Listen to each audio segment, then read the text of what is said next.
Chat with Traders, episode 123.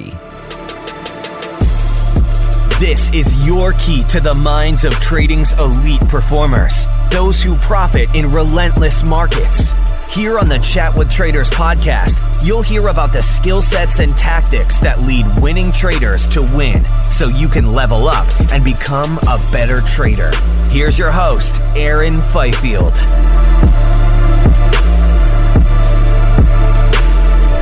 What's up, team? I'm your host, Darren Fifield, and this is episode 123. It's a big episode, and I hope you listen right through to the end because there's a lot you can gain from my guest, Darren Reed, who can be found on Twitter at LiftTheOffer.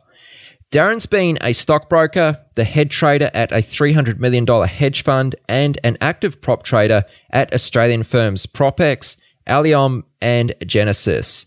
At the later two, he also mentored traders as a part of his role in trader development.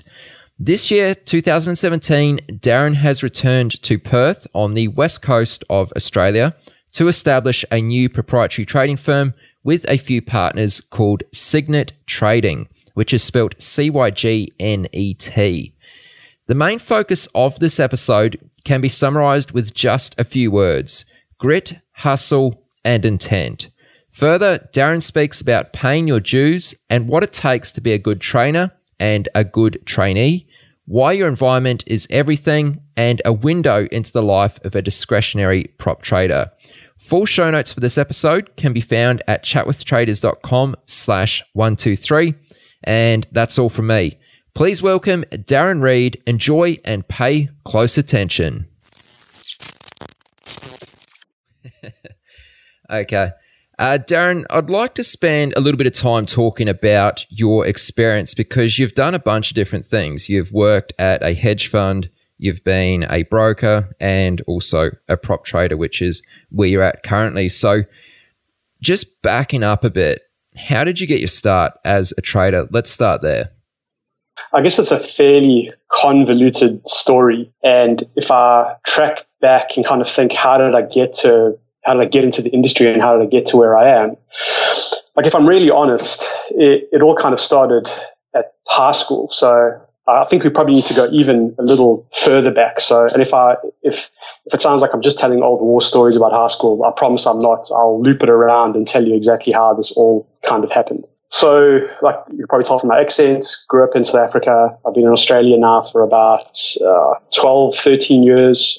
Had a couple of years in the States, as you mentioned, at a hedge fund. But when I was growing up in South Africa, I went to an all-boys high school that was pretty famous and pretty well-renowned as a really good kind of rugby school, sort of like perennially in the top 3 to 5 schoolboy rugby sides in the country. Pretty old school, lots of tradition, all that kind of stuff. And it was a public school, but because of the level of rugby we kind of played at, we played sports against all of the private schools in the area, right? So we were the one public school, and we were playing against all these private schools. So basically, they had just like better everything, like better food, better sporting facilities, their boarding houses were better, like everything was just better. So like I'm sitting down as I talk about it, I can remember, give you an example, a story about that. Like typically on any given day during cricket season, let's say, there was the under 13 A's to E's, let's say. So under 13 A's, B's, C's, D's, E's, all the kind of way down. If we were playing away against one of these other schools, one of these private schools, because obviously if you're going to play cricket at an away school, they'll feed you for the day, you'll get lunch there. Guys would literally make teams just to go and eat food at that school, right? So all of a sudden there was like an F team, a G team, an H team, and it was literally just dudes trying to get on the bus to go and eat at the other school. So long story longer, basically what happened is that we were bred all the way from the beginning with people telling us, look, you don't have the best facilities, you don't have the best boarding houses, you don't have the best rugby boots, you don't have the best cricket bats, you don't have the best anything. But what you do have is teamwork. They bred into us like this attitude of just, the best word is just grit, right? Like just that underdog, like bulldog mentality from day one. It was absolutely indoctrinated into you from day one. And so I went through my entire upbringing, the years when you're kind of being formed as a person, right? It's like between 13 and 18, with that really being like drummed into my head that it doesn't matter what the obstacle is. If you put your mind to it, you trust the process, you just, go as hard as you can at your challenge, and you work as a team, that you can achieve great things. And I think what really cemented that in my mind, and I promise this, we'll get back to trading.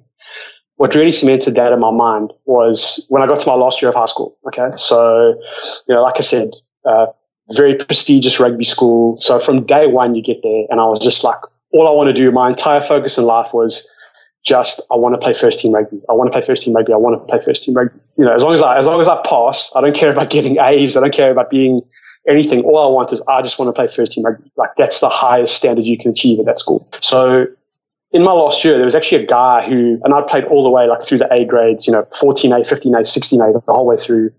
And then a guy actually transferred from another school, like just absolute stud athlete, total machine. Like, he actually has also immigrated to Australia a bit before me, and is, I think, Australia's strongest man. Like, he's competed in the world's strongest man and all this stuff. So like stud athlete.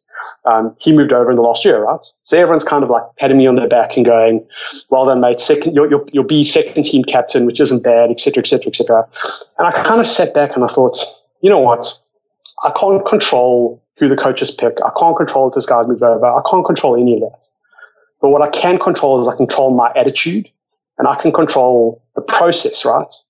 So for 5 months, I got up at 4:30 a.m. I trained for 2 hours every morning. Like, I just did everything I could. And I just said, all I can do is like just trust the process, right? Trust the process. And, to wrap this kind of whole high school war story thing up, I ended up playing first team rugby the whole year through, played for the town kind of under 18 side, the state under 18 side, like the whole thing. It all kind of worked out perfectly. And that was a real lesson to me in just trusting process, and just, like I said, that attitude of just grit and just grinding through day by day. You don't want to get up at 4:30 a.m. It's not comfortable. It's not easy. But if you want to achieve something, that's what you're willing to make that sacrifice, right?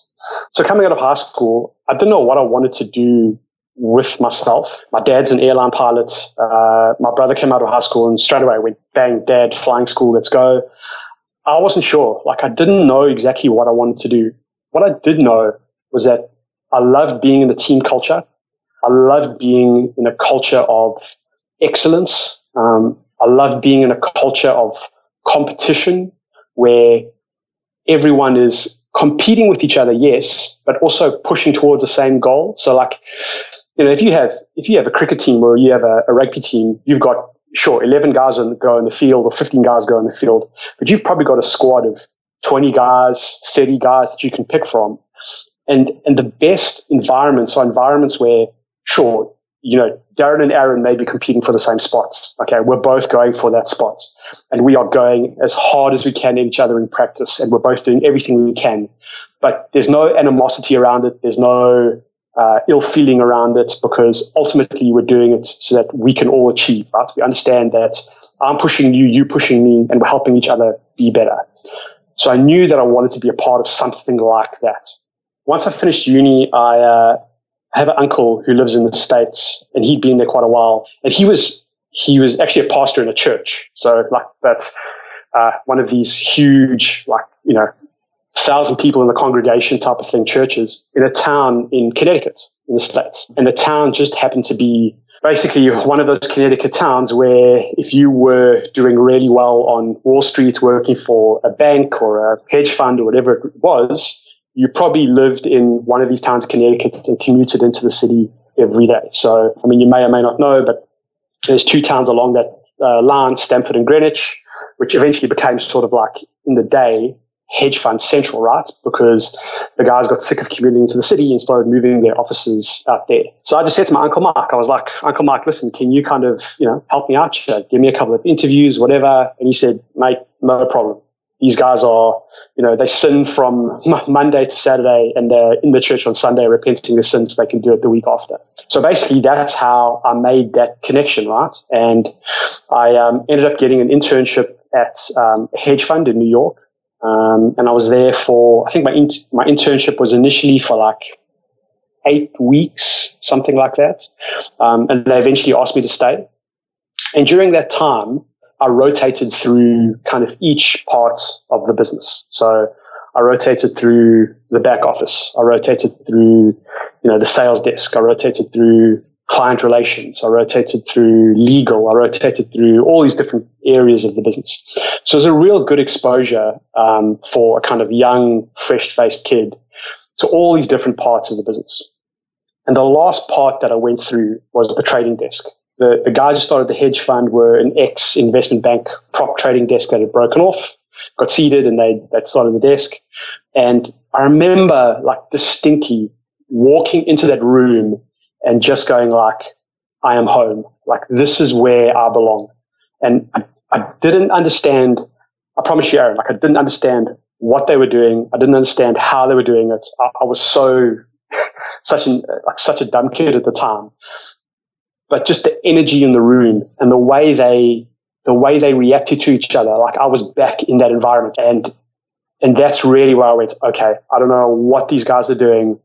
I don't know how I become a part of this, but this is where I belong. There was just that electricity in the air where it just clicked. So that's kind of how I realized, okay, like this is the world that I want to be involved in. Right. Okay. So you came to that realization, and that was during your, I think you said it was an 8-week internship. What happened after the internship? They obviously kept you on. Whereabouts did they put you? Yeah, so they kept me on. I was there for, it was about 18 months, I think, somewhere around that. And basically they were said, okay, well, you're on your path now, right? So you go into the back office, you start, doing the grind there of, reconciling trades, all that kind of stuff. You got to remember that a lot of the things that happen in the back office now, just automatically, were all done still manually back then, right? So a lot of just that grinding, type of very dull, monotonous work. But that's a part of your learning curve, right? That's a part of your business. I'm a firm believer in the fact that you have to pay your dues. You have to pay your dues. And I think that's a mistake that a lot of people make these days. Is they want to go straight into a position that may take you years of just doing like menial crap to earn, right? I still had some contact with the trading desk, but it's even that it was just kind of menial labor type, like blue collar work on the trading desk, answering phones, booking trades, all that kind of stuff. There was no actual real trading as such involved in that job, because you've got to earn that right. You guys are putting real money on the line. It's big bickies at the end of the day, so you've got to earn that right. It then ended up that because of a bunch of visa issues, I couldn't actually stay. So my time there ended, landed back in South Africa. During that time when I was in the States, my folks had immigrated to Australia, to Perth. So I kind of landed in South Africa, and I'm kind of like twiddling my thumbs going, man, like what do I do with myself now? Like I sort of have a rough idea of where I want to go in this finance world, but how do I make that happen? And during that time, my folks basically called me and said, listen, whilst you're getting your head together, why don't you just come over on a 2-week holiday? Just come over and kind of, we've moved over now. We've got a house. We're settled. Come over, just kind of get yourself together and figure out what your next step is. So I thought, okay, cool. It can't be that bad. Perth, beautiful weather, nice beaches. For 2 weeks, it can't be that bad. So I literally landed in Perth thinking I was here on a 2-week holiday, and that was, like I said, 12 or 15 years ago. So I came with no kind of preconceived ideas. But I mean, I landed in Perth in, I think, 2004, 2005. So out of sheer luck, I just landed in the city right at the beginning of like the biggest period of wealth creation that Western Australia has ever seen, right? Because that was basically when the mining boom really kicked off. And when I landed here, I saw a totally nondescript ad in the newspaper going like, I think it literally said, do you want a job in finance? And I kind of thought, well, I'm here. You know what? I'll go give the interview a whirl. What's it going to harm me? Okay. So I went and spoke to the guys, and the guy who was doing the interview, the recruiter, basically said, like, look, this is for a broking firm in Perth. I think they're actually looking for someone with, 10 or 15 years of experience, but let me go speak to the guys and see what they think. Okay. So he went away. I got a call back, and they were like, listen, can you come in on Monday? I mean, I'd literally been in Perth for 4 days. Can you come in on Monday and have an interview with two of the directors? Yeah, cool, no problem. Chucked on my cheap suit and a tie, traipsed into the city, went and sat down with two of the directors there, had a pretty good 1 hour conversation, left. As I was getting on the train, I got a phone call saying, listen, can you come in tomorrow and meet with the other two directors? Okay, cool, no problem. Same cheap suit, back into the city on the Tuesday, had another sort of 1 hour interview. And they said, listen, can you start next Monday? And I basically started as a kind of a retail desk assistant for retail brokers, sort of high net worth, etc., retail brokers for that firm. And those guys were really, really good to me. I'm still good mates with them now. I owe them a lot. And they were just, at the time, it was small to mid cap West Australian mining stocks, that sort of focus. And that's what they were dealing in. I was like basically their grunt, right? I did that for about 6 months, doing all the account opening and all that kind of stuff, all the kind of work that they didn't want to do, wanted to fob off to me. But I learned a lot through osmosis, just by keeping my head down, bum up, ears open, and just listening to what was happening. And after that, I moved into being, at the time, what they called a DTR, so designated trading representative, on the institutional desk. So the institutional desk, obviously only dealing with kind of, hedge funds, big asset management firms, that kind of stuff. So a DTR at the time was, you actually had to be licensed by the exchange. You had to be licensed by the ASX. And what a DTR did was, you were the guy that had the license to essentially enter orders direct into the market. So just having, like, as we say, DMA, direct market access. At the time, it wasn't like anyone could just have it, right? So if there was an average broker sitting there, if he clicked an order, it kind of went to a compliance person. Is that okay? Yes, that's okay. You haven't messed anything up. Okay, into the market. Now, obviously, if you're dealing with a hedge fund or an insto, you don't want that kind of lag or delay, because things need to be done. If a guy calls up and says, hey, sell me 1 million shares of XYZ, you potentially want it done right now. So DTR, you have direct access to the markets. And the old system is called SEATS, the Stock Exchange something trading system, whatever it was. And basically my job then was to sit there with 5 or 6 brokers in a circle almost around me, and they would just shout orders at me all day. Just all day sitting there. And so you're just working orders all day, bang, bang, bang, bang. Like, your fingertips almost want to bleed because you're just working so many orders. But that was an awesome job in terms of boning up your trading skills, because what you were doing all day was you were watching order flow.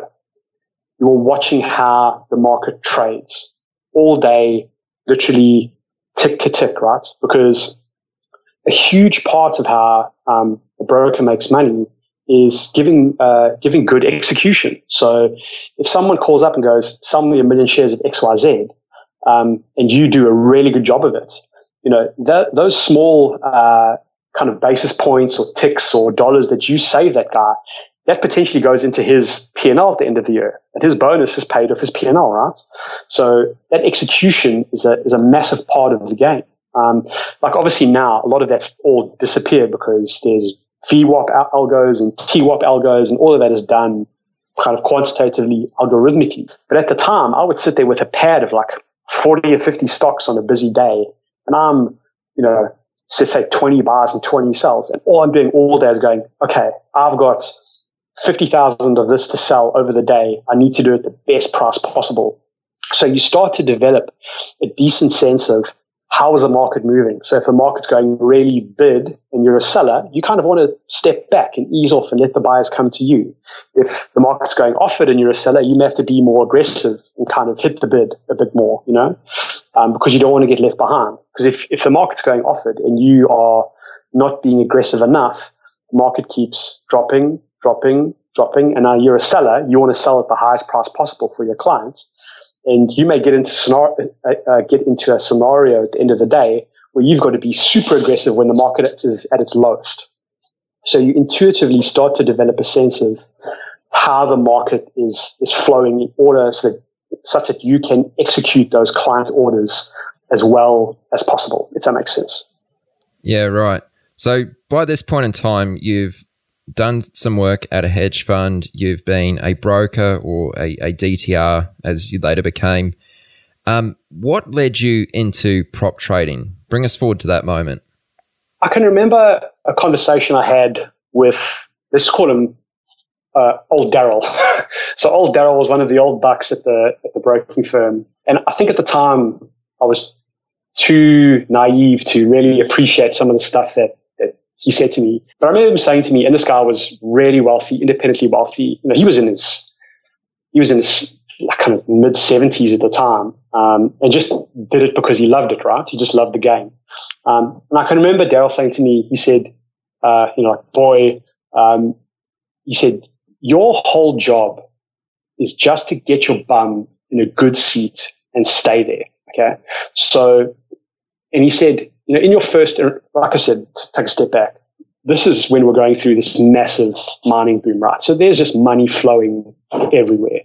I remember old man Daryl, he said to me, he said, in your first boom or your first cycle, he was saying boom because obviously he's a long only equities guy. So it doesn't apply as much to trading, but it still does. He said in your first, boom or bust, whatever it is, you'll either lose a little bit of money or break even. Okay. In your second cycle, you'll either break even or make a little bit of money. And in your third cycle, that's when you've kind of got enough experience. You've seen the patterns a few times that you know what's happening. And that's when you can really kill it, right? And what he was saying is that you need to get somewhere where you start building your chops in something that you are willing to really dedicate your necessarily your life. I think that's a bit extreme, but you want to dedicate, a huge amount of time and a huge amount of effort to an industry or a craft or a vocation, because this just takes time. You need to play the long game. You need to play the long ball, right? Don't be in it for kind of the quick fix. Get yourself into a scenario where you're in a good seat and you go, right, now it's time for me to really put in the time so that when the time comes, once I put in my years, I'm ready. Once I'm in that, first, second, third, that third cycle, that I can recognize what's happening and take advantage of it. So I kind of looked at the brokerage world, and for me, and I think this is a part that I got right at a young age. I kind of looked and I went, like, this whole brokerage model is not long for the world, right? It's kind of dying in front of my eyes because, the commissions in terms of a percentage of a trade was getting smaller and smaller and smaller and smaller, because now sort of that whole kind of algo execution domain was starting to take over more and more and more and more of the commission dollars that are going around, right? So clients were getting more demanding, handing out less bro, etc. And I kind of looked ahead in time and went, man, like this old model, this old school way of doing things, I think it's going away.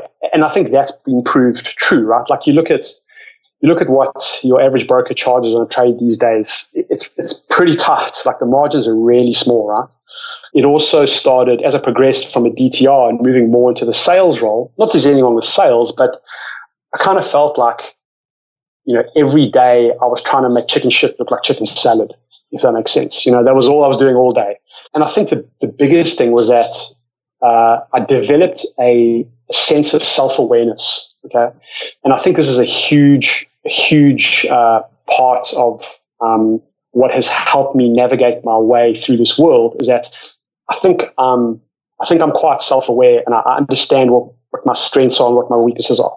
So I looked at the guys around me who were really succeeding in that world, and they loved the sales part. They loved reading company reports. They loved having lunches with company directors. They obviously, like I said, West Australian, kind of mining resources focused. The guys had an interest in geology. They loved going to mine sites. Like, I didn't like any of that. I find reading a company report the most boring thing on earth. And so I'm not saying that it's good or bad. It just didn't appeal to me. And I just had this thing inside me where I kept thinking back to that moment that I had where I walked onto that trading floor in New York, and just the way that I felt. And I was like, man, I need to get back to that. So I started seeking out proprietary trading firms. Now, obviously, the prop trading industry, very East Coast focused. So the only place to really go was Sydney. So I started reaching out to firms there, got an interview. And again, this kind of reflects the, I talked about that kind of, just go for your goals no matter what type of thing. At the time, I had moved in with my then girlfriend, now wife. So we were living together, and it was literally like on her birthday, I was like, all right, love, guess what? I'm leaving for Sydney in 4 days. Like, see you later. Because I just had in my head, like, I'm going to go do this. Like, if I have to pack all my stuff up and move across the country to give myself a crack at what I want, that's what I'm going to do. Like, I'm going to go for it no matter what. Now, looking back at the time, I probably could have done it in a more sensitive way. But, like I was 25, 26 years old, whatever, and I just had that bulldog mentality of, okay, I'm just going to go for this. So packed up my bags, moved to Sydney, and got into a training program at a prop firm.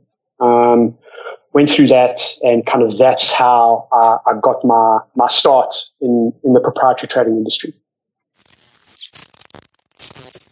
Let's take a short break. Here's just a quick word for our sponsors. And first up is FreshBooks. So if you're running a small business, then you got to try FreshBooks. It's going to save you heaps of time when handling your taxes, and it makes things dead easy to keep tabs on your cash flow. FreshBooks will transform the way you handle your taxes. Essentially, FreshBooks is the cloud accounting software that's made for people who want to spend as little time as possible doing their taxes. It's everything you need to stay completely zen come tax time. For a fun fact, FreshBooks is used by over 10 million small business owners, so they must be doing something right. Give it a try. For a free 30-day trial, all you need to do is go to freshbooks.com, then in the How'd You Hear About Us section, enter the code TRADERS. Again, to try FreshBooks free, simply visit freshbooks.com/traders and use the code TRADERS in the How'd You Hear About Us section. Also backing this week's episode is IRS Medic. As an entrepreneur, a business owner, or a trader, being fully tax compliant might not be your main focus. In fact, it almost certainly is not. And as a result, tax problems can seemingly appear out of nowhere, which is an issue because IRS penalties can be vicious. IRS Medic are the tax firm founded by father and son combo who can help to prevent unwanted tax issues. Or alternatively, if the IRS is currently causing you grief, then IRS Medic can also help to solve the most difficult tax issues. Ultimately, IRS Medic understand the stress of IRS uncertainty and enjoy the challenges of finding workable solutions for their clients around the globe. So don't put it off. Go to irsmedic.com/traders to get help with your tax challenges today. I'll just repeat that link once more, right? That's irsmedic.com/traders. Okay, so what was that like? I mean, tell us about your first couple years as a prop trader. I know you eventually went on to become very involved in trader development at some of these firms you've worked at. We'll get to that also. I'm keen to spend a bit of time on that. But yeah, tell us about maybe your first couple years as a prop trader. Like, how did you go? What challenges did you go through? What things did you pick up easily?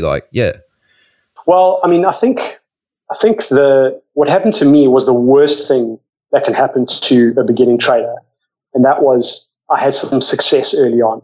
Now, that kind of sounds counterintuitive, but I honestly believe that is the worst thing that can happen to you, because if you think of trading as a skill, okay, and I firmly believe trading is a skill, every skill has a learning curve. Okay, whether you're talking about a baby learning how to walk, someone learning how to surf, someone learning how to play tennis, someone learning how to play chess, whatever it is, like how does a baby learn how to walk? It falls over a lot, and you don't look at it and go, gee, like it shouldn't be doing it. Like that's how a baby learns how to walk, How does someone learn how to surf? They fall off the surfboard a lot, So what happened through probably just blind luck, I was actually profitable at the beginning. So I went through the training program, pretty basic. But at the time, I think an advantage I had was from my time as a DTR, I had a good sense of like how the market moves, because for many years, all I'd done, as I'd said, is sit in front of a screen and watch how stocks move up and down or futures markets move up and down. And so I had I had enough screen time that I'd built some sort of intuitive sense of how that works. And I think that helped me at the beginning. But I think the fact that I had that meant that there were other skills that I didn't develop where the market eventually caught me out, right? So what I always say to guys is you're going to pay your dues at some point, right? You're going to. You're going to suck as a trader at some point. And you want to be at your worst when you're trading your smallest, if that makes sense. Because then obviously, you want to be really bad with a 1 lot, not really bad with a 20 lot, if that makes sense. So at the beginning, I think I actually got a little bit cocky, right? And I was like, man, I got this, got through, started the training program with 20 guys. I think they took 3 of us, maybe, mate, like, I worked my butt off, right? Because you got to remember, I may have been naive, but I knew it was on the line. I'm going over to the east where I've got to find a place to live. I don't know anyone.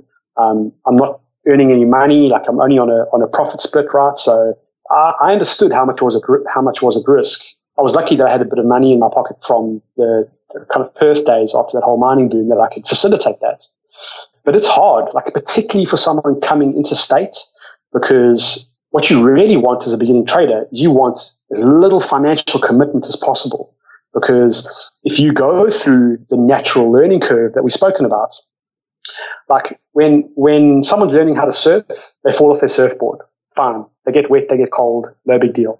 Someone's learning how to snowboard, you get a couple of bruises on your elbows and your shins, no big deal. When you're going through the learning curve as a trader, what that means is you lose money. Okay. Now, obviously, at a prop firm, they are absorbing those losses. But if there's no money in your account to split profits on, then there's no money coming into your account, right? So the learning curve for a prop trader is you go through a decent period of not making money. And that's just the way of the game. It's like, being a prop trader is like starting a small business, right? If you go open a cafe or something, there's going to be a period where you aren't selling enough cups of coffee to cover the cost of your rent and your staff, etc. You've got to generate that following and get a couple of locals that come in every morning after their morning bike ride. A couple of businesses or office workers are coming to you, and eventually you build momentum, then away you go. So the thing that happened with me was I had some success early on, and then the market changed. Okay, we went through a period where volatility changed, liquidity changed, and because I'd had a good run at the beginning, that was all I could do. I was a one-trick pony, and then all of a sudden I was like, wow, like I don't know how to cope with this, and so I got smacked. I got the lesson that the market was always going to give me, and I got smacked, and I kind of had to take a step back and sort of reassess, like, whoa, like what do I do? Because I kind of hit a patch where my development had stalled, and I was starting to put it bluntly, I was running out of money. Okay, now just before we move off this point, it's quite interesting because you're certainly not unique in the sense that you had beginner's luck. We quite often hear it from other guests who I've brought on the podcast and, just other conversations I have, people who seem to have quite decent success in the very beginning, but then that kind of fades away. Why does that happen? Like, why do we experience beginner's luck so frequently? I think there's potentially a couple of angles to it. Like, I'll give you the I'll give you the frou-frou fairy dust one first, and I'll give you the more practical one second. So I think there is honestly an element of karma. Like, I really do think that the universe kind of goes, right, if you are really willing to put it on the line and give us a real crack, I'll give you a little nudge. Okay, I'll give you a little nudge. I'll help you out a little bit. I really honestly believe that. For the people that really commit, and I really committed, trust me, at the time, I think the universe does kind of go, all right, bro, like, you've knocked on this door enough times. I'll let you stick your toe in and we'll see how you go. I think the more practical explanation is there's probably a little bit of survivorship bias, what we're talking about, because for as many people that get beginner's luck, there's probably a lot more that just get blown out the water from day one. I think that there may be an element of, at the time, probably my natural skills, my natural proclivities, my natural kind of tendencies just suited what was happening in the market. Okay. So if you just have a natural sort of like, your first instinct is you want to buy a breakout. Okay. Just to give you a practical example. And the market just happens to be going through a period where there's a ton of liquidity and it's trending a lot, you'll have a lot of success. But then if the market changes and all of a sudden markets are range bound and there's not a lot of liquidity and it's, kind of back and forth, and then you're going to get cut up because you're going to be buying every false breakout, right? So I think a lot of that happens where beginners get going and just out of sheer luck, their natural tendencies suit what the market is doing at the time. Okay. And you've also got to remember there's some markets where the market's very forgiving. Like, mate, if you really like commodity based equities, and that's what you were putting your money in 2004, in 2007, you look like a goddamn genius, but that's got nothing to do with you. That's just because you're going through a massive mining boom. So, it's the old quote, the rising tide raises all ships, etc. You imagine someone that, to give you a slightly different example, you imagine someone that came out of university with a degree in geology, from a university in Western Australia in 2002. Okay. What does their life look like right now versus someone who came out with the same degree, but just happened to be born 7 or 8 years later? Okay. Their life looks very different because the guy born in 2002 or 3, he's had the whole mining boom to kind of grow through the industry when people are going like, man, I need new people. I just have to employ people. There's such a boom going on. And that guy can move through the seniority ranks very quickly versus someone who comes out with a degree in an industry where it's just dead or stagnated. Okay. So I think that there's a lot of luck involved in terms of how the market's trading at the time, what liquidity is like at the time, what volatility is like at the time. All those type of things, I think, contribute to this kind of beginner's luck phenomenon. Yeah. I think those are both really good explanations. Actually, you nailed that. So that was really good and I think quite helpful. Like I said, we're going to get into this trader development stuff. Just before we do, though, there's one little thing I'd like to speak with you about, and that's about what sort of trader you've evolved to today. So, you said you struck some beginner's luck early on and you struggled for a while. What sort of trader have you developed into now? I think I'm fairly similar, but with a lot more nuance, right? So I'm still predominantly, I don't have many charts up on my screen. I read order flow off the depth of markets. I try and I'm trading. I view trading as a competition, right, between traders. So I'm always trying to think, when I look at the market, who's getting trapped, who's getting stuck, who's under pressure, where do I think stocks are going to be? I'm trying to kind of gauge the psychology of the market, not looking at it in a fundamental sort of way. So like if someone says to me, what do you think is going to happen with interest rates in 6 months or whatever? Like, mate, I have no clue. I'm not smart enough to know that, nor do I really care to. Okay. I'm trying to read order flow on a tick by tick basis and trying to understand where traders are getting stuck, where people are going to be fearful, where people are going to be greedy, those types of things, and placing that within the broad structure of how is the market trading, what prices are important, what is the market trying to do, and how good a job is it doing of achieving that, right? I think that kind of covers most of what I'm doing these days. Okay, and you're predominantly focused on futures? Yeah, so the prop trading world in Australia in particular is, and also the same in Europe, is predominantly futures based. You would very rarely find, I mean, they do exist, but it's quite rare to find an equities prop trader at a prop trading firm in Australia or Europe.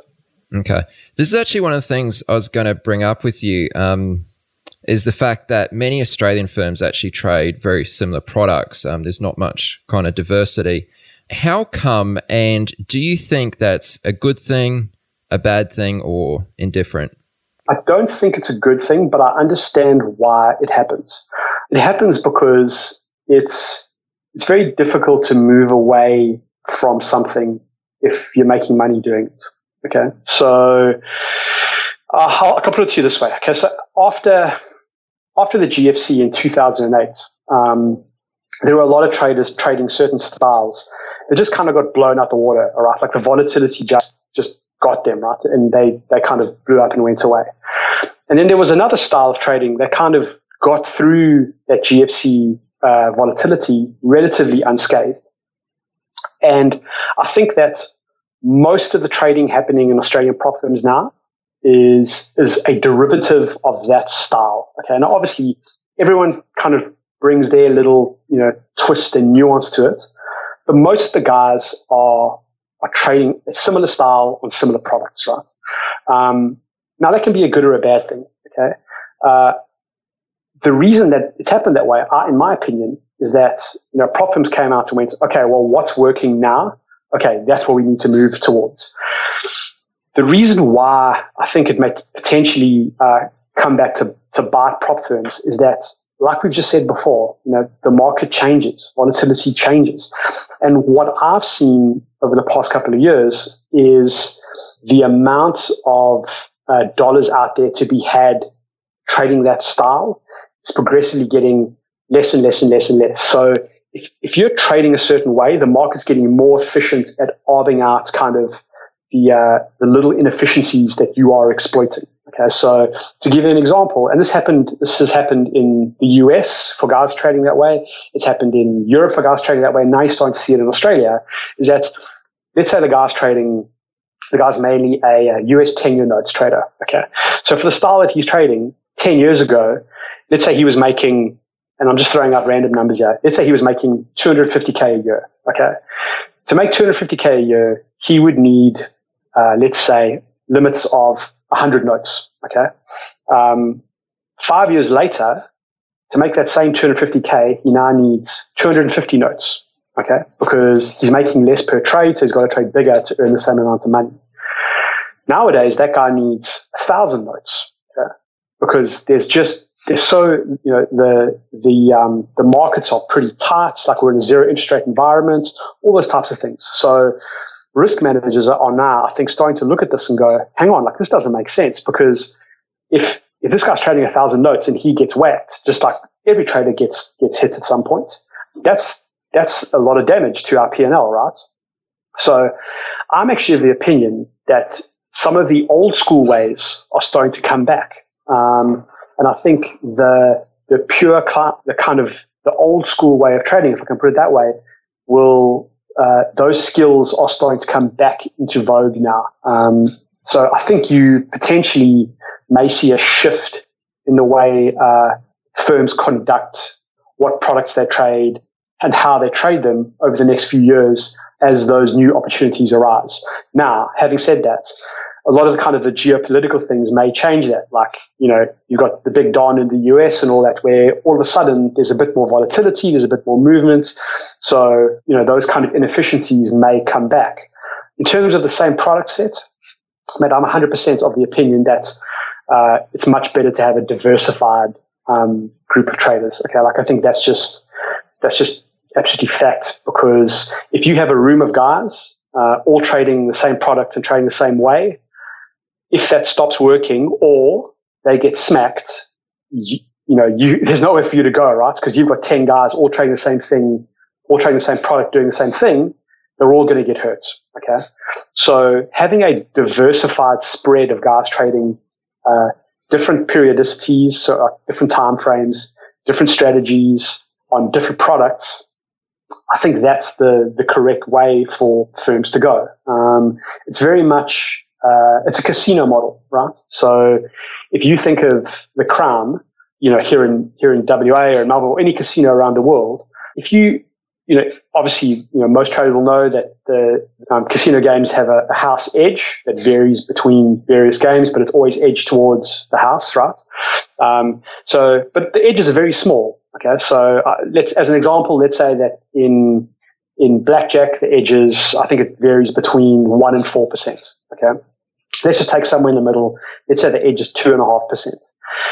Now, if you think of that, right, you think of 100 hands of blackjack. The edge to the house is 2.5 hands out of 100, right? That's an extremely small edge, but it's a mathematical edge that the casino knows is there. So if we sit here and we go, okay, what are the chances of this single blackjack table? So one blackjack table, one limit, losing money tonight. The chances are 47.5%. Okay, that's not a really small amount. It's definitely still edge to the casino, but there is a definite chance that this one blackjack table loses money. Okay, but now take a step back and go, but if you put that same 1 to 4% edge across 20 different casino games, 30 different limits, like you're talking now 30 times 20. That's 600 tables. What are the chances of this entire casino losing money over the month to come? It's extremely small, right? So this is why it's better for firms to have a broad, diversified suite of traders trading all sorts of different things across all sorts of different time frames, all sorts of different products, because it removes that kind of like black swan risk where your one strategy just gets absolutely smacked. 100%. Yeah.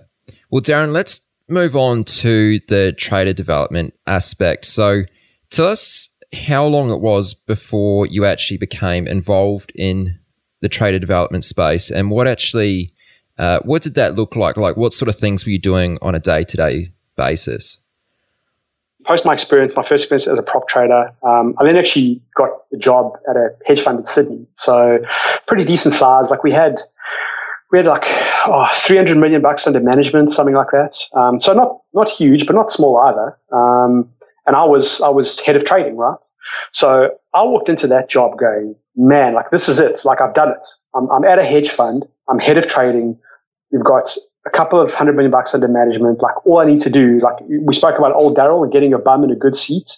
I was like, right, this is my seat. I just need to ride this pony into town until it drops, right?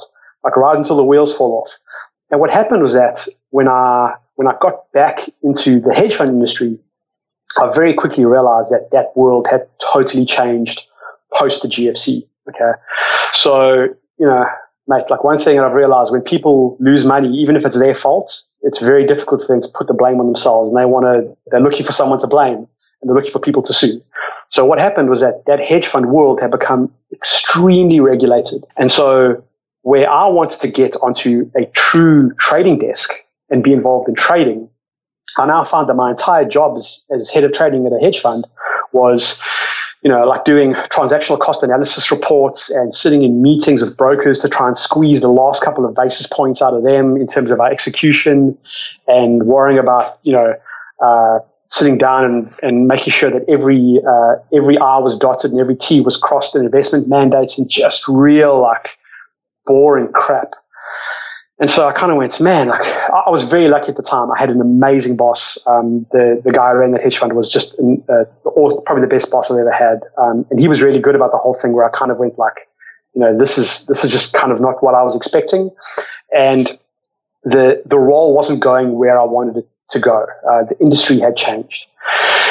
And what I kind of realized was that the prop world now is kind of the last bastion, the last outpost of that sort of true entrepreneurial, true trading kind of realm. And so an opportunity came up for me to be involved again at a prop firm as a trader and as I guess someone helping develop young traders coming through.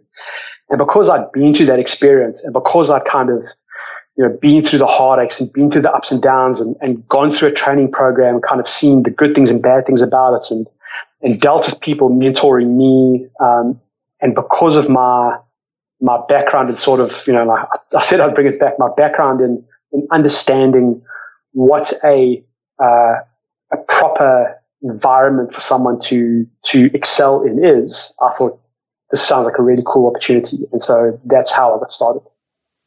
Okay. And was it easy for you to split your day between trading and trader development? No, it definitely took a period of adjustment for sure. On my part, obviously, if you're involved with developing traders, you need to make sure that when you're doing that, you can do it to the best of your abilities. Because, I mean, let's be honest here, you're dealing with, like, I take it very seriously, right? Like, you're dealing with a young person's hopes and dreams, Like, this is literally, if you are involved with trader development, and I feel very strongly about this realm, and I have, I guess, fairly strong opinions on it, you are dealing with the hopes and dreams of young people who are coming to you, probably fairly naive, looking to you for guidance, looking for you to point them in the right direction. And you have a massive responsibility to do the right thing by them. Okay. So there are times when you're going to have to set your own ambitions aside. Now, at the time, I want to be involved in the business of trading. I want to help people. I get a kick out of it. I think I'm very good at it. It's a skill that I have because of my background. So I really enjoy doing it. And I enjoy seeing people grow, and I enjoy seeing people achieve their goals. Okay, and I think I'm very good at facilitating an environment where they have the best possible chance of doing that. But there was absolutely a period of adjustment, and mate, like I'm still struggling with it to this day. Like what's the correct balance?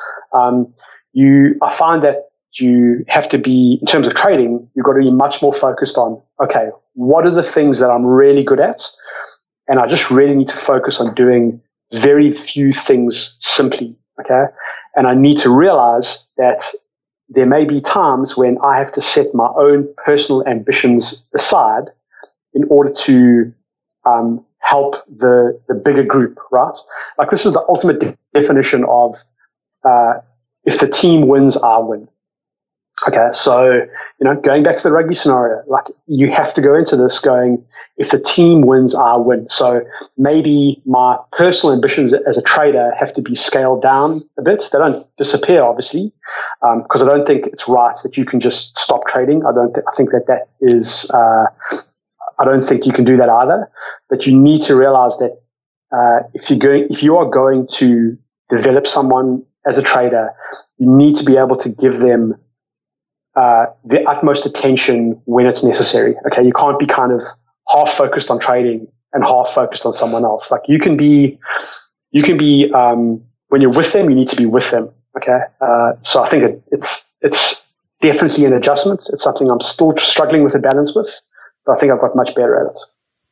Yeah, and I think you may have answered this next question I have for you to some extent in your answer there, but I'm going to ask it anyway, especially because you do feel so strongly about this.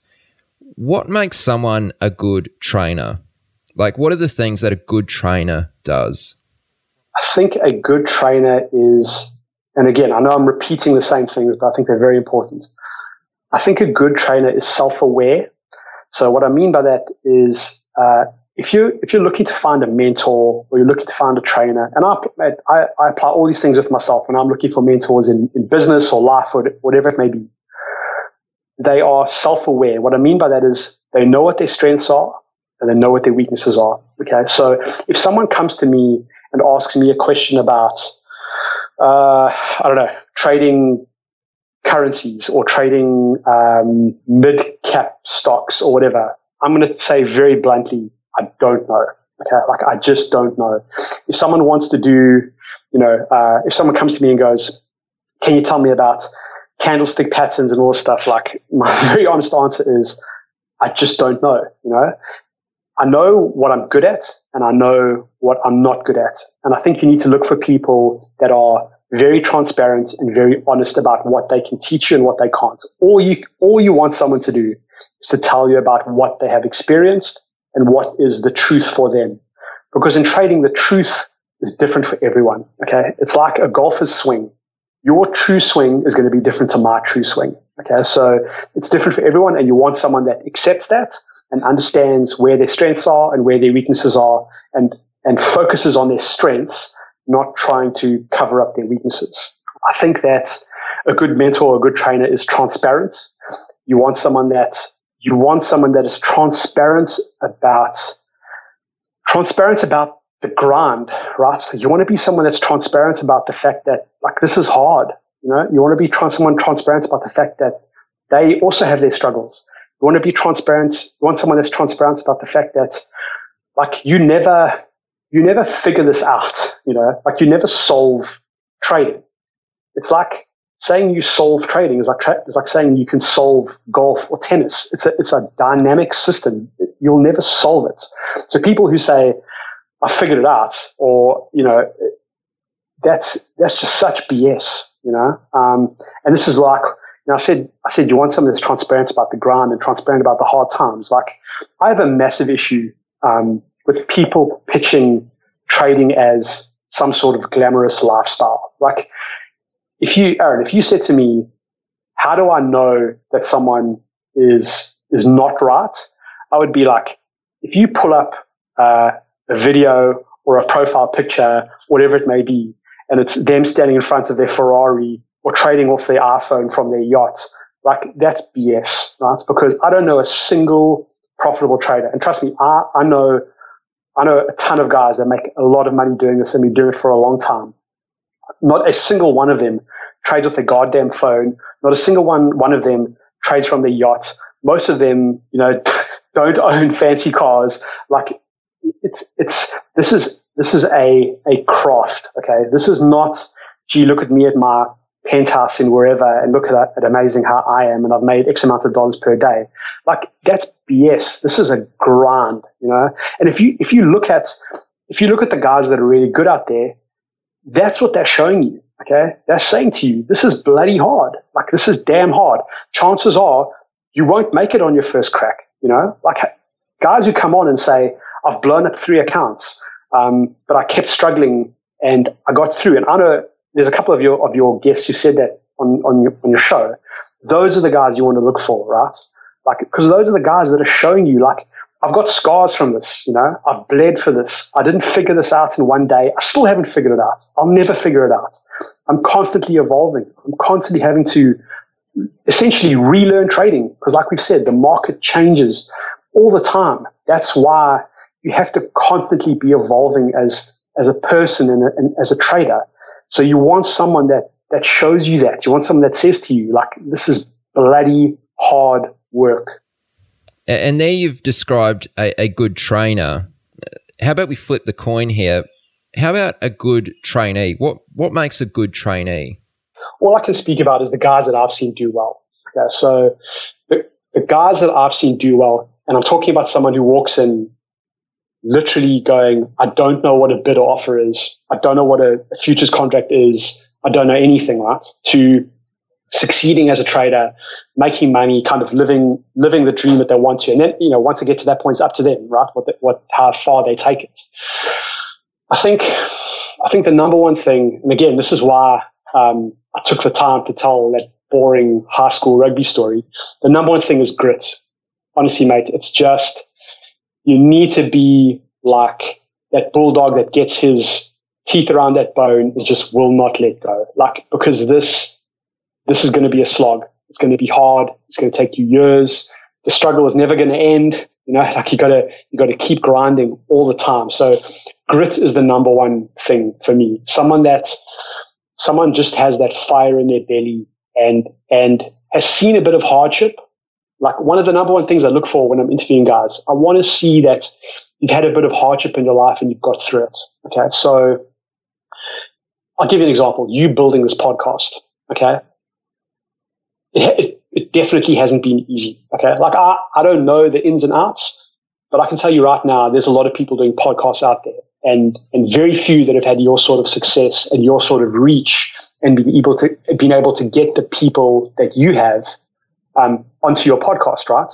So you've had to grind, I'm sure, like go through tough times, go through hard times, figure out for yourself like how to do something, because you haven't got the money for someone to just do it for you. Like you've got to bootstrap something from the ground up, right? So for me, that's a huge thing. Seeing someone that's got that grit. I don't know that you can teach that. I think that's just innate. Like for me, that was drilled into me from essentially day one, right? Like, I mentioned that my dad was an airline pilot. Like my dad started as an aircraft mechanic, right? Like he didn't do super well at school, started as an aircraft mechanic, always had a passion for flying, and decided, so he was a flight engineer. So I'm maybe going a bit far back now into history. I'm maybe showing his age and mine, but cockpits in airplanes used to be a 3-man cockpit. So nowadays it's 2 pilot co-pilots and computers do everything else. Back in the day, like you would have a third guy sitting behind the pilots. And what he would do is his job was to, during the flight, manually adjust oil pressure and oil richness and move the flaps up and down and all that kind of stuff. Like he had to sit there with all these toggles and do that manually in flight. Then obviously once computers came along, computers now do all that stuff behind the scenes, so they didn't need a flight engineer anymore. And so my dad basically had a choice. You take the golden handshake from the airline because you're all being made redundant, or you go and do your flying exams and you learn how to be a pilot. And like I said, my dad wasn't a genius at school. He was pretty good at his hands, aircraft mechanic. And he was like, no, I want to go be a pilot. And I promise you, Aaron, I remember that dude, he grafted so hard for those exams. He failed them a couple of times, but he would not let go of that dream. And I remember him going into study at an old house. And I'm talking, mate, I'm like 6 years old now, right?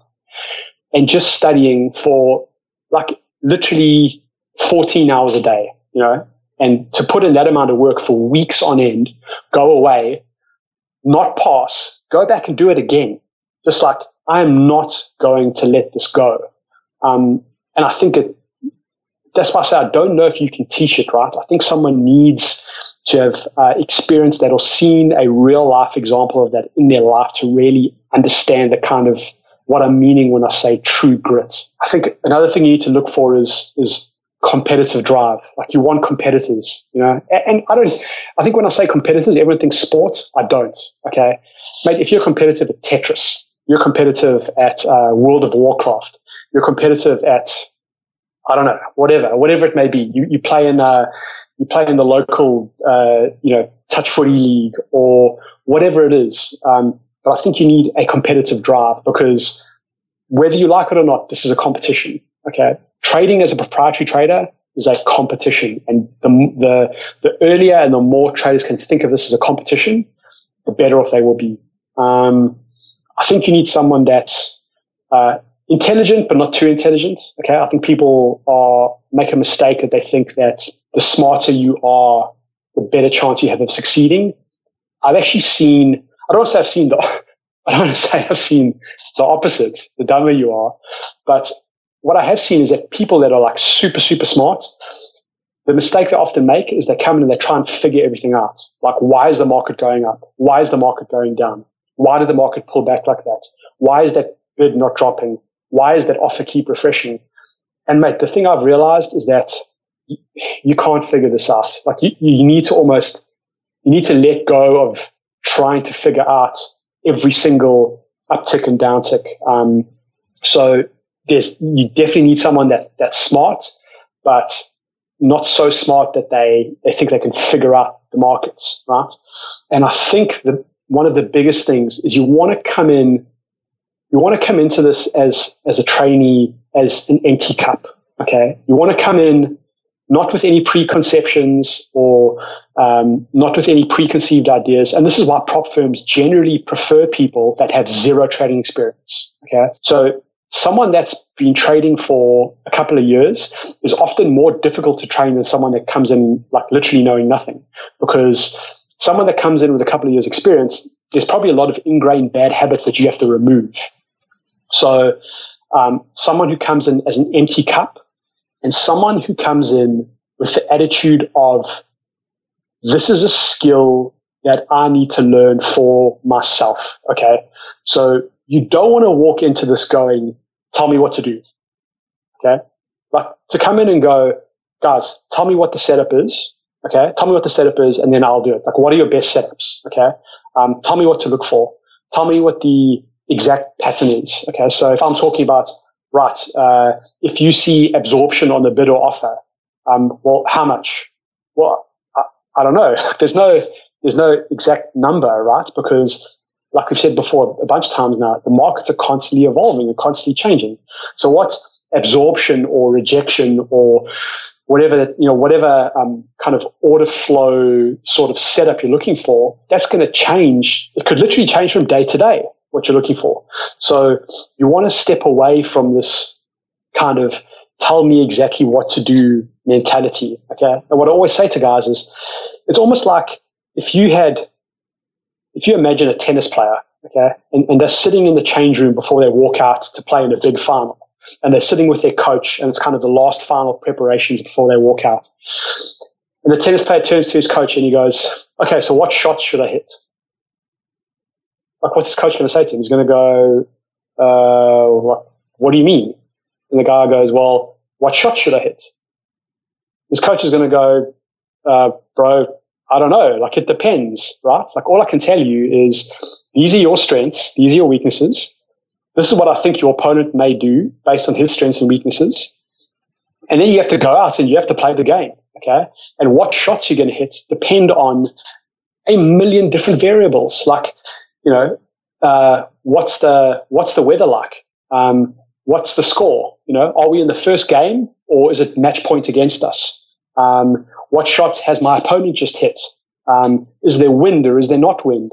What's the humidity in the air like? Because that'll affect the way the ball flies through the air. Is the court playing fast or slow? Is my opponent injured?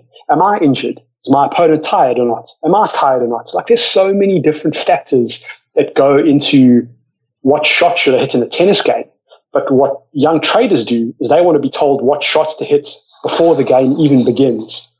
Whereas good traders understand that trading is a skill. And what you need to do is you need to build your skills to the point that you can step into the market and you can understand how the market is trading, how the market is flowing.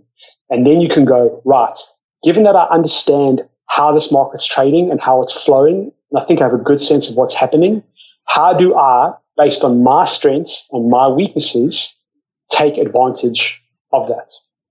And just to add one more thing, as we're talking about being a good trainee here, and you can either agree or disagree and let me know what you think about this, but I presume as a trainer, one of the most rewarding and frustrating things for you would be seeing trainees not take action and actually implement the sort of guidance or advice that you're passing on to them. Like, it must be very rewarding to tell someone something or to bring something up with them and then to actually see them go away and implement it, try it, and actually come back to you and show you that they've actually taken action and done something about it. Because, it's very easy to hear things and take information in, but it really all comes down to execution and action, correct? Mate, absolutely. And I'll expand on that. I think something that I've been relatively good at. There's not many things I do well, but I think one of the things I do well is that I've been able to get people around me that are good mentors. Okay, so many of the good habits that I've learned off other people throughout my life. Right, I've been able to get good people around me that can support me and guide me and show me the way. And the reason I've been able to do that is that I think I'm a good trainee, right? So all these things I've spoken about, I do myself. So I don't just walk in and go, tell me how to do it, okay? What a good trainee does is exactly what you just said, okay? You show them a basic concept or a basic skill, and they go away and they work on it themselves. They really put some deep thinking and deep work into it. And they absolutely should actually tweak it and adjust it to suit them, because everyone's circumstances are different, everyone's personality is different, everyone's strengths and weaknesses are different. So they go away and they use what you've said and they adapt it to themselves, and then they come back and they ask more questions. And you'll be able to tell straight away if someone's done the work, because every time they come back, their questions are more nuanced and more, they're showing an ever more progressive depth of knowledge, right? As opposed to the person who you tell them something and then you check up with them like a month later and you go, so how have you gone with that?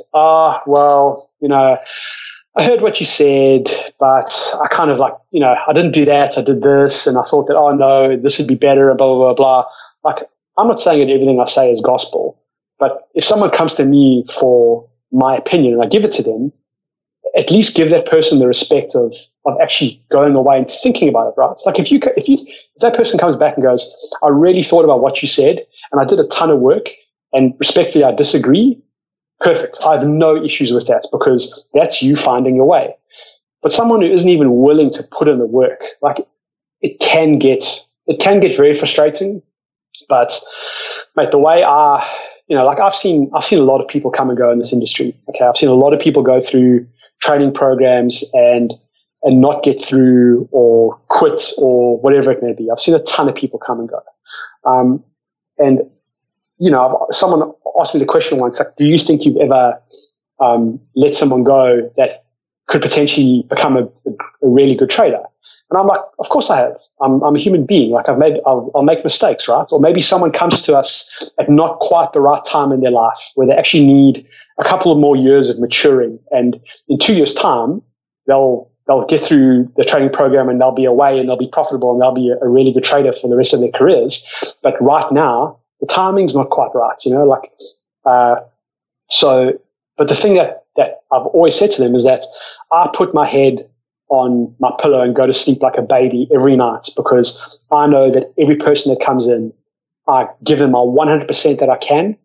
And if that person is meant to make it in this industry, they will make it with me or without me. Okay. They will find a way. Like I just know that personality, that kind of, those types of personalities, they will find a way. And at the end of the day, that's why I'm in this industry. That's why I love it. It's because of the people, because you meet people that have all of these traits that I've spoken about. You meet people that are just sponges and they come in and they do all the right things and their attitudes are awesome. And to see them have success is incredibly satisfying. It really is. It's one of the best things that I've ever done, is to see someone come in knowing nothing and to see them develop over 6 months to a year to the point where they know more than me about certain things, and I'll be the first person to put my hand up and go, back at my old firm, there were guys where after a year, there were certain styles of trading or certain things where they were the master and I was a student. Okay. And that's awesome, because that means that I've done my job right, and that I haven't tried to give them a recipe and go, here, cook this.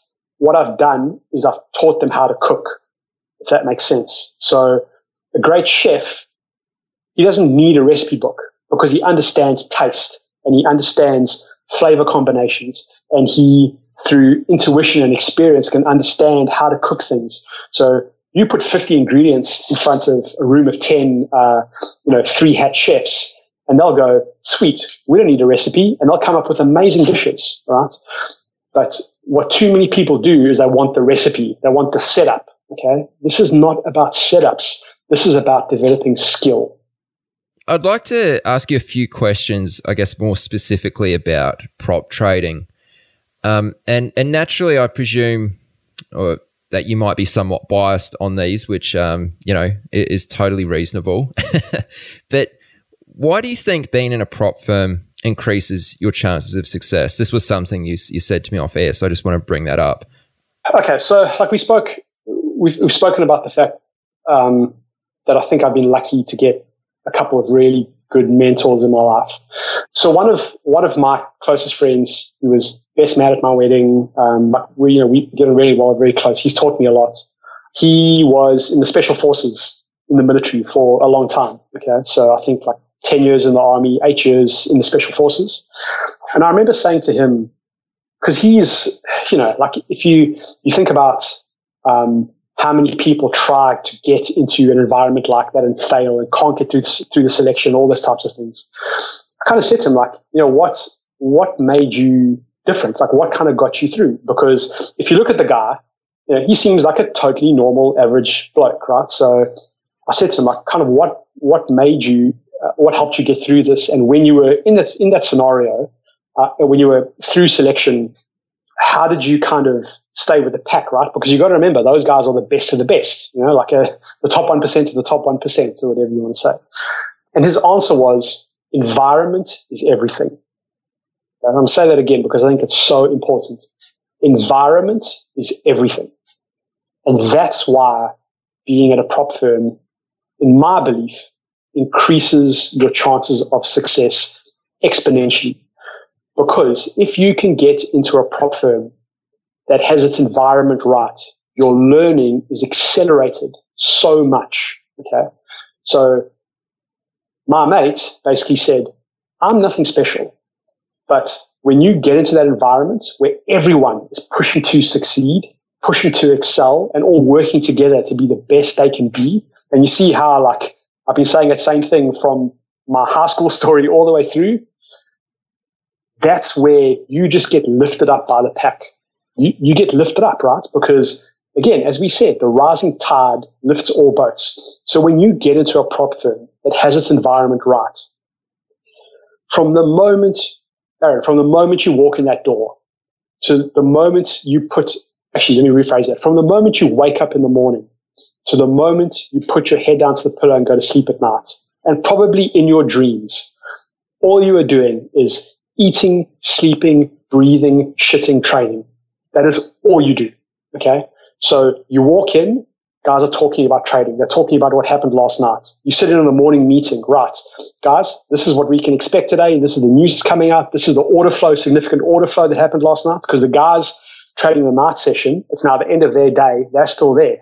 So they're saying to you, watch out for that big seller refreshing in the 10 years. Watch out for this guy lifting offers in XYZ. Watch for this guy selling lots of 500 in ABC, okay? You're trading during the day, and in a good prop firm, guys are talking to each other all the time during the day, okay? They're constantly calling out information.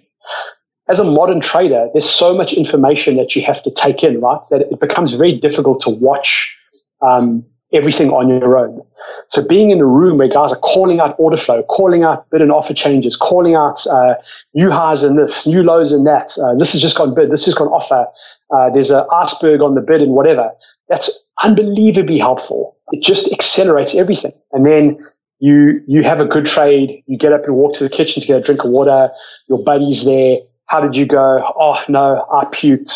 Oh, how did you go? I did really well. What did you do? And there, so can you see what's happening there? Like you're constantly replaying all these things over and over and over and over.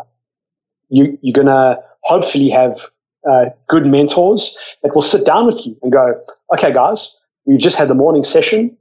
Who saw what? Who had a good trade? Who did this? Who did that?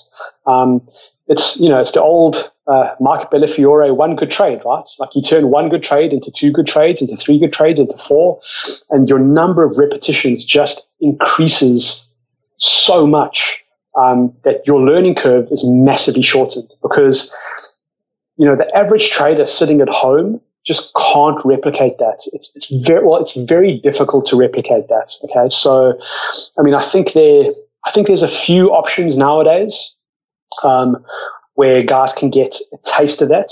So like some of the stuff that FT71 is doing with Stage 5, I think is awesome. Some of the stuff that Alex Haywood at Axia is doing, I know you spoke to Brannigan a couple of podcasts ago, is awesome. That kind of stuff is giving people that don't have access to, aren't in a prop firm, a prop-like environment, if that makes sense.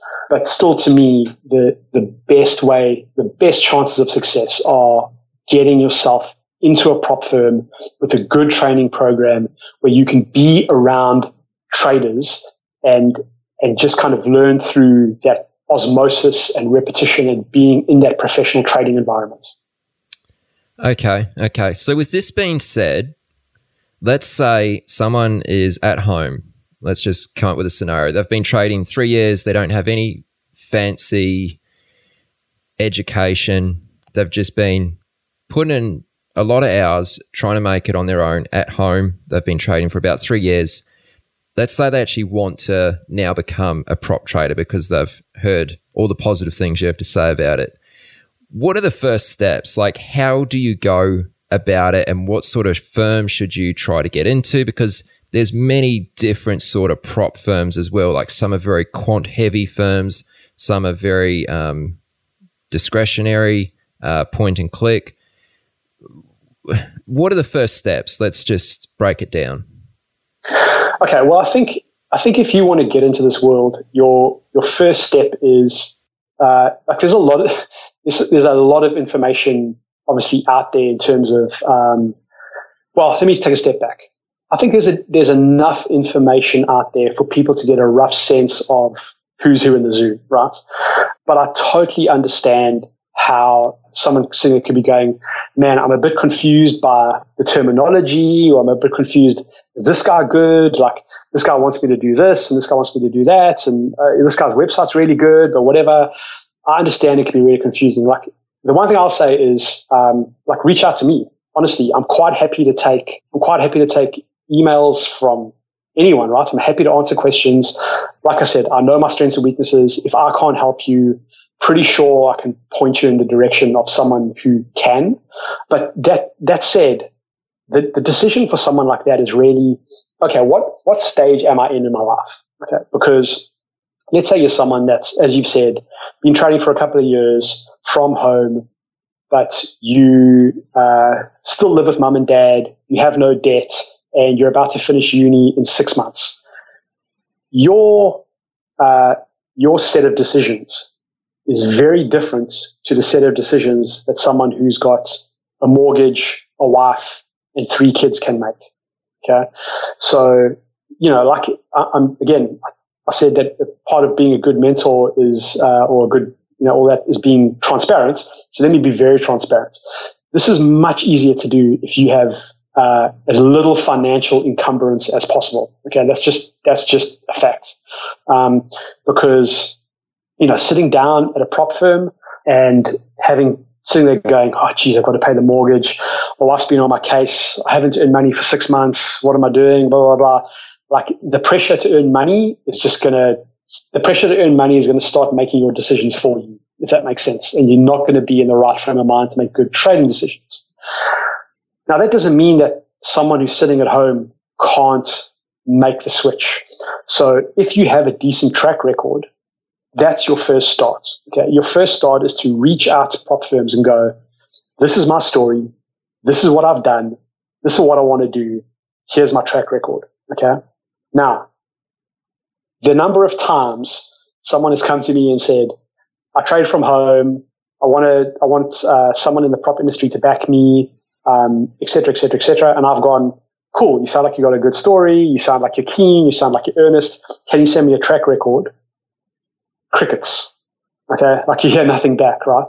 So if that's what you're going to do, like, get your story together first. Like, this is what shows intent and effort on your part, is research the firm and what they do as much as you can. Okay, we don't all sit there and show exactly what we do and how we do it. Like, I understand that prop firms are not, I don't think we're secretive, but because we don't take money from the outside world, there's no obligation on us to really show everything that we do, right? It's only our money at risk. So I would say research as much as you can. Get your story together in terms of, this is my track record. These are all my statements. This is the broker I go through. This is what I want to achieve. This is what I think I'll need to achieve that. And then it's a matter of reaching out. Like, mate, I'm here. I'm sure at the end of the show, we'll talk about where people can get hold of me, but I'm visible, I'm out here, and most people at prop firms are fairly visible. Like, they all have their contact details on the website, and just be persistent, right? Like, you also have to understand that people are busy. So if they don't get back to you in a day, like, give them a little time. If they don't get back to you in a month, keep pressing them, because our job as a prop firm also is to find talent. That's what we're here to do. We're here to facilitate traders making their dreams come true. Like that's what I said before, right? So it's a matter of you doing the work on your side, getting your story straight, getting yourself ready, having a keen understanding of what you want to achieve, and then stepping up to the plate and going, this is who I am, this is how I found you, this is what I want to do. And is someone best to wait for a job to pop up on like a message board, or is it better to like cold call and just sort of put yourself out there before things start to appear? Yeah, it depends. Okay, so I'm laughing to myself because I think some of the guys that I've kind of mentored, they get so sick of me hearing it depends, because in trading and as in life, there's no real definitive answer to anything, right? It all kind of depends on the scenario. So I'll expand a bit on it.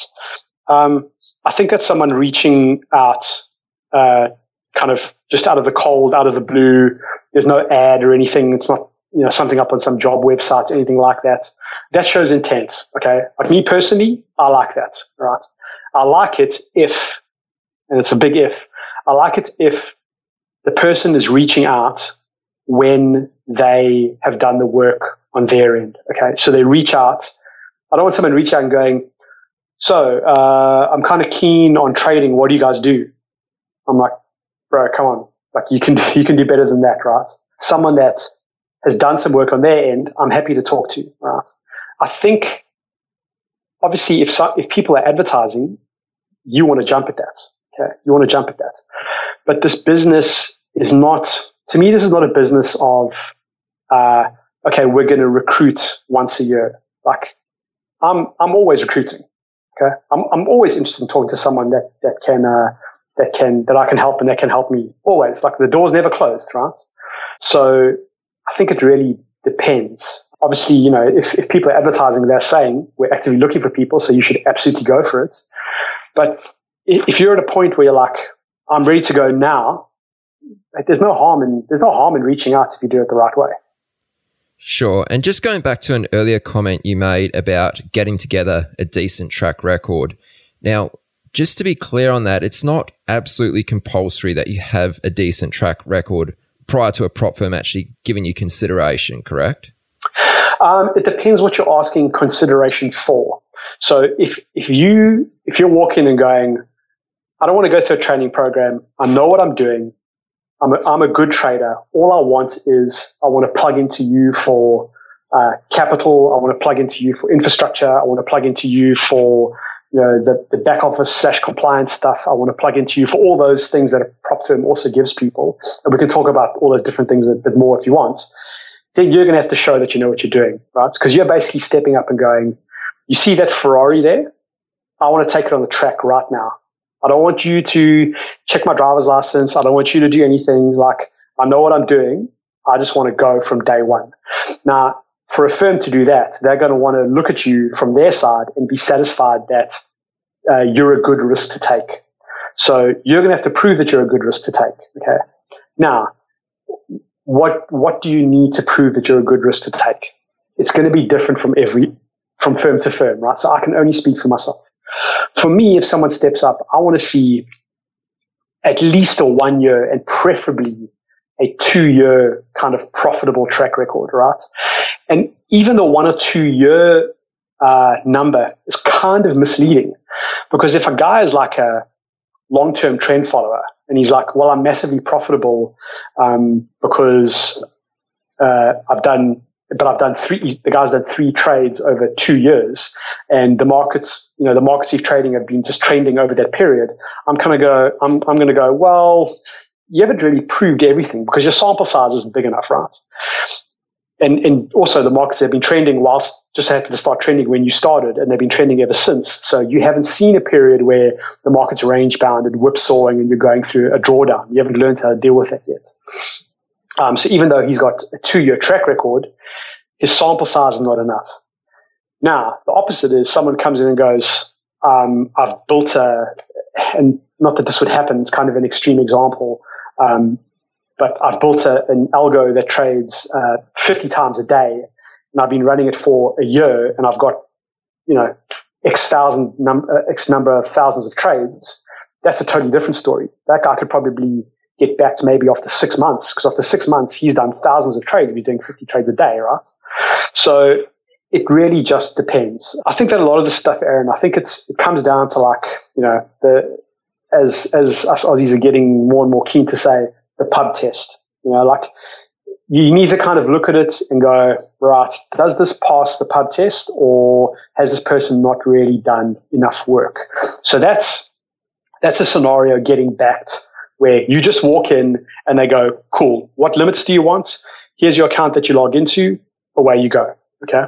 If you're talking about getting in as a trainee, getting into a prop firm, getting into the training program and trying to do it that way, no, your track record doesn't matter at all. Okay. Like I said, I think I said earlier, it's all, if you come in and you literally go, I don't know what a futures contract is, but I think I want to be a part of this world and I've done X, Y, Z and blah, blah, blah. And that all satisfies the people recruiting you. That's cool. Like you've never traded before. But if you have certain personality traits that are right, prop firms can work with that. Okay. Or if you walk in and you go, listen, I'm super keen. I mowed lawns and washed cars and got $5,000 together. And I absolutely blew it in 3 months and I lost it all. And I realized that, gee, I don't know what I'm doing. And I've actually come to you guys to learn and to help. That's fine, because the fact that you were willing to go out and wash cars and mow lawns in the hot sun to get a trading stake together, that to me shows intent. That shows attitude. That shows someone that wants to be a part of this. So the fact that you blew it up, mate, we all struggle. Like I said earlier, we all struggle. We all go through hard times. Everyone's going to lose money at some point. So it's more about intent and showing that you are going to be a good trainee, which is all the traits we've spoken about earlier, rather than any sort of track record. If what you want to do is you want to start from scratch, which is getting into the training program and progressing from there. Sure. Okay. And a lot of what we've spoken about here, it makes prop trading sound all very positive. Let me ask you, what are the bad bits? What are the bits that aren't so fun about it? Yeah, well, I mean, depending on the firm, right? So let's talk about the bad bits that are I guess universal about everything. So if we talk about prop trading just as a career, right? I think there's a lot of things that people don't show you that traders have to deal with. So and it kind of relates back to what I said before. Like I have a real issue with people showing trading as like this lifestyle sort of thing, right? Like, look at me on my yacht, look at me with my Ferrari, etc. Like that's total BS, right? This is a grind. I've said it before and I'll say it again. Trading is a competition. And if you want to win that competition, you've got to work your ass off. So what people don't see is they don't see the fact that you're going to be in front of a screen, sitting, staring at a bunch of numbers flickering up and down for hours. Like I always say to guys, at the beginning, to build up your chops, you've got to stare at a screen until your eyes bleed, Now, it's also not just all about who can do the most hours, okay? But it's not about like models and bottles and all that kind of stuff from day one, right? Like this is a grind. I think people's expectations are often far too high when they come into the industry. Like if your first year, probably your first 18 months is going to be bloody hard, right? And I don't say that in saying that your first year or 18 months are going to be hard. And then all of a sudden it's, guys, drinks on me for the rest of the night kind of thing.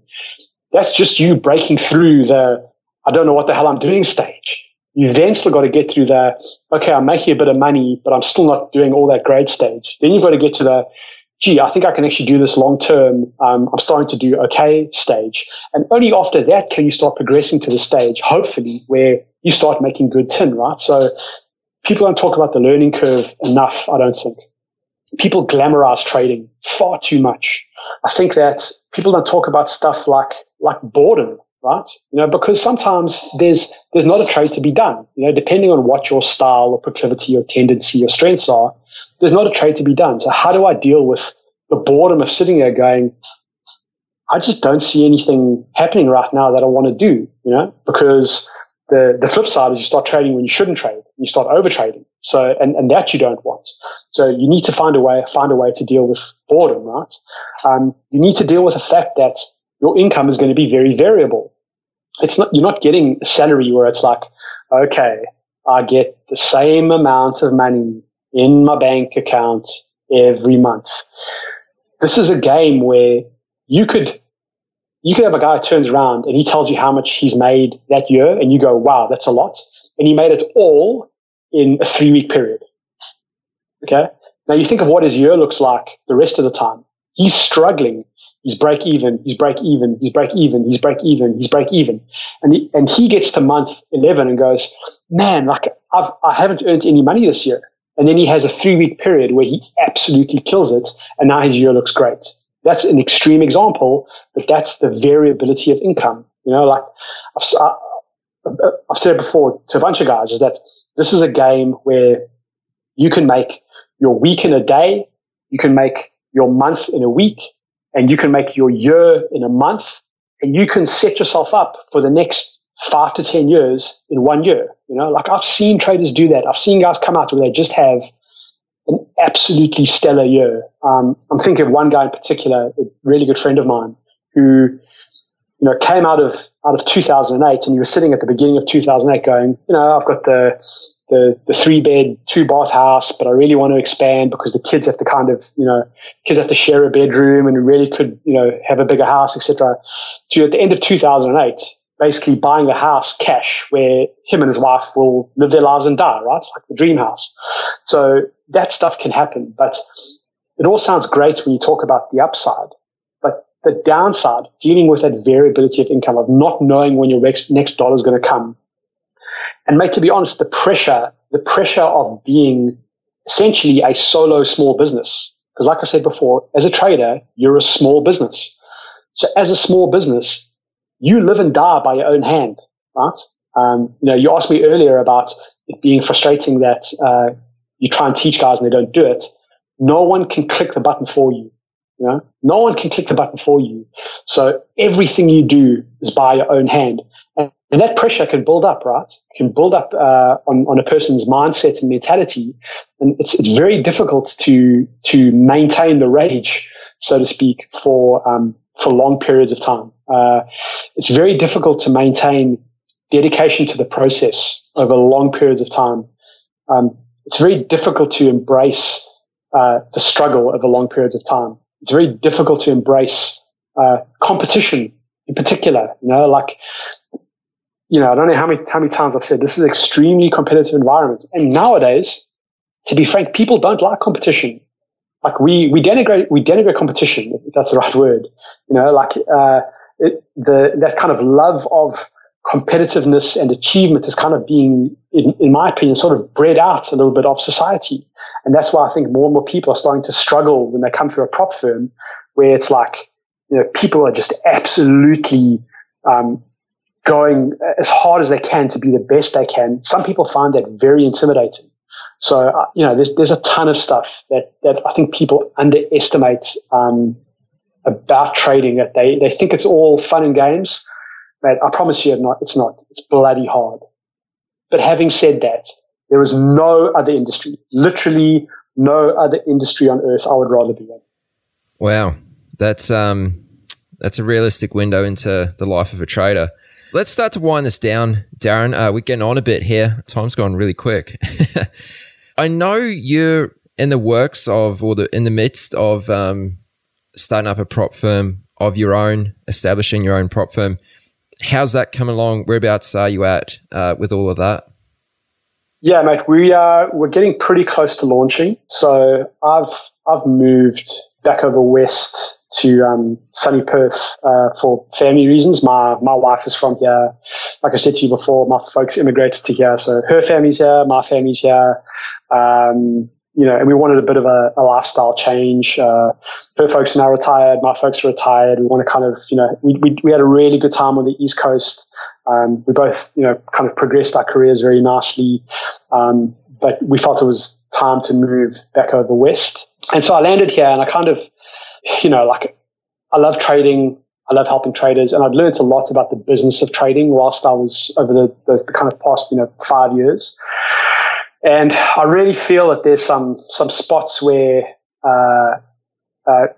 traders are not being neglected, but where I think we can do better. Okay, and obviously, if you talk specifically about Western Australia, like I think West Australian traders have been neglected for a very long time. But if we talk more globally, I think that there's opportunities to be had where I think the way that people develop traders and grow traders has kind of stagnated. I don't think it's kept up to speed with kind of technology, and B, the things that we've learned about how people learn very complex skills. I think there's been a lot of research and discoveries made over the past sort of 10 years about how the human brain works that hasn't really filtered into the way prop firms train their traders. So I've had an opportunity to team up with the guys at Axia, so Alex Haywood. I know you spoke to Brannigan a couple of weeks ago. Brannigan's a really good guy. Alex, has just been kind of at the forefront of trader development for a long time, and we sort of got together to bring this product. Mainly Alex bringing this product to the fore, which I think is just going to sort of revolutionize the way traders are trained in the prop industry. And so I've kind of come over to WA to get the family back here, get back in the sunshine, back on the beaches, living that kind of healthy WA lifestyle. I want to be able to help guys who are in Western Australia who want to be traders not have to make the sacrifices that I made. Like I'm keenly aware. Like I can sit here and I can recall that young 25-year-old guy, or 24, however old I was when I moved over to the eastern states. I think I was around that age. And the sacrifices I have to make, and like I said to you, the personal relationships I put at risk and all those kind of things. Thank goodness it worked out. My wife is a very she's forgiven me for a lot of my sins and my boneheaded nature back then. But it all worked out for the good. So I want to make sure that West Australian traders don't have to make that sacrifice. I also think that Perth is becoming a lifestyle destination again. Like the weather and the lifestyle, like I've alluded to, and the fact that like the property market is not as expensive here and all that kind of stuff. And I just wanted to do something unique and special that really changed the way prop firms look at training traders. And when I found Alex and we got talking, I was just like, yes, this is it. So we're a fair of the way down the way. I think we're probably a month to 6 weeks away. Like I said to you over chat the other day that, when you start going down this path, there's things that you think will happen easily that take a lot longer than you expected. And there's things that you think are going to be very difficult that happen a lot easier than you expected. I've been very lucky in that I've been able to lean on some, we talk about mentors again, like, guys like Morad, like FT71, had a couple of conversations with him. He's been super helpful. Rob at DTG, super helpful. And so leaning on those guys has kind of helped a lot over the past couple of years. And so, yeah, I think we're pretty close, and I'm really excited. I think it's really going to change absolutely in WA, and I think in Australia in general, and hopefully in terms of our partnership with Axia Futures, the way traders are trained in general globally. Cool, man. Very exciting. I hope it all works out well for you. So let's wind this down now. If someone has questions for you, I'm just trying to think, like, should we get them to leave their questions in the comments of this episode, or should they just email you directly? Should they hit you up on Twitter? Like, how do you want to handle that? Yeah, I'm happy for people to contact us through whatever medium suits them best. So the new firm is going to be called Cygnet Trading. So Cygnet, Cygnet as in a baby swan. So I wanted something that was, kind of based a little bit around WA. So the website is www.cygnettrading.com.au. I'm assuming we can just put all these in the show notes as we go. So cygnettrading.com.au. There is a little box on the bottom there where people can type in a message, and that'll get sent straight through to my my work email. My email is Darren at cygnetrading.com.au. The Twitter account for the firm is at Cygnet Trading, one word. And then I'm on Twitter. My Twitter handle is at Lift the Offer. So my kind of very trading focused handle. So at Lift the Offer, mate. Any one of those. People can find me on LinkedIn, put in my name. Like I'm happy for traders to contact me anyway. Like I said, I really do. I'm very passionate about this industry. I've been in love with it from literally the day I walked onto that trading floor in New York, and I'm still in love with it. And even through all the hard times and all the struggles I've had, it hasn't been smooth sailing. It's not going to be smooth sailing going forward. But man, I couldn't think of a better industry to be involved in. I've just met such amazing people, and so I'm happy for traders from anywhere. If you want advice, if you want to be pointed in the right direction, if I can't help you, I promise you, if I can point you in the right direction, I will. So yeah, any one of those ways, whichever way people want to reach out to me, I'm more than happy to answer questions and help people out, whichever way I can. Okay, excellent. Darren, thank you very much for coming on the podcast and spending this amount of time speaking with us and sharing some really top insight. Appreciate it. Mate, it's no problem. Like I said to you before when we had a call a couple of weeks ago, I think you're doing an incredible service for trading in general, probably more than you actually realize. Like I wish when I had started that there was a trove of knowledge like you've put together, and I think you'll be helping traders for many years to come. So I wanted to just say thank you, because I've learned so much from some of the guests that you had on your show, and I look forward to your continued success going forward. Well, thank you very much. It means a lot coming from you. Cheers, man. Cool. Awesome, mate. Take it easy. You've reached the end of this episode of Chat with Traders, but rest assured there are more episodes loaded with real market insight and zero hype on the way soon. So to stay updated with each great new release, subscribe to the podcast in iTunes, and we'd love it if you'd leave a rating and review. We'll catch you next time on Chat with Traders.